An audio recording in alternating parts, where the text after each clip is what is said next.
If you go to Google and search for the perfect lawn, what you'll find is a collection of images of flat, shortly mown, weed-free, and possibly green grass. This standard of perfection for the ideal lawn is a pretty homogeneous concept. Variation on these lawns tends to include carefully trimmed bushes and a few flower beds, but for the most part, they're what ecologists call green concrete, a monoculture of grass, an ecological wasteland. In my Google search, I stumbled upon a graphic that reads, "A beautiful lawn doesn't happen by itself," and that's true. Lawns such as these require time, energy, and money. Fertilizers, weed killers, gasoline for the lawnmowers, and water. It's estimated that Americans collectively spend as much as $30 billion a year in the upkeep of their lawns. Around 30% of the nation's water supply is used to water the American lawn, and lawn clippings comprise between 20 to 50% of our nation's landfills. But our nation hasn't always been so wasteful. Subsistence farming is very much an integral part of American history.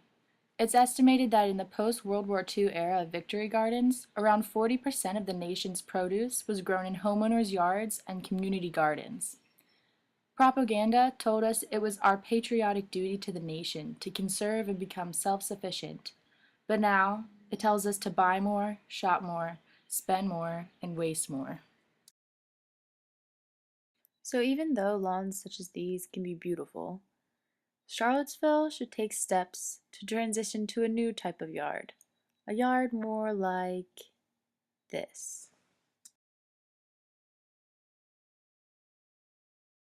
This is a yard in Martin Acres subdivision of Boulder, Colorado. It is part of a microfarm network of homeowners who have donated their yards, small plots ranging from 600 to 3,500 square feet, to a CSA program called Community Roots. This community of 13 tiny yards uses small plot intensive farming methods to feed about 50 families. So how do we get more people here in Charlottesville to eat their yards? To find out more, I talked to Stephen Johnson from Transition Seville, who heads up the Edible Yards program. There are hidden gems all over Charlottesville.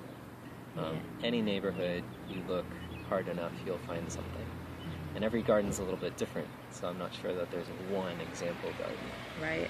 But I think that does touch on one obstacle to the Edible Yards program and transition as a whole, is that we do have a pretty big socioeconomic divide in Charlottesville.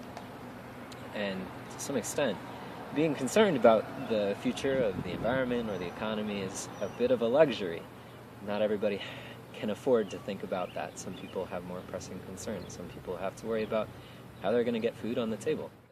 So last fall was our first season, and we started by going to people's yards, people who were interested in gardening but didn't know how or maybe weren't physically able. And we provided free volunteer labor to get them started. We turned over garden beds, and we offered whatever expertise we had and set them on their way. This year, this spring, we're coming back for our second season, and we're trying to brainstorm ways of expanding that program and maybe tapping into a lot of the existing garden expertise here in Charlottesville from people who have been doing it for a long time.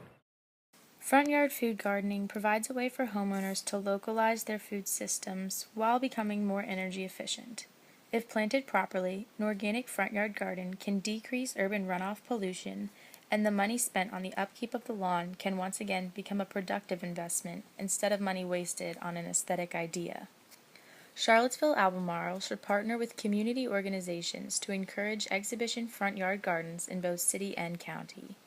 Additionally, we can increase energy efficiency and reduce urban streamwater pollution by offering rebates for transforming traditional manicured lawns into edible foodscapes.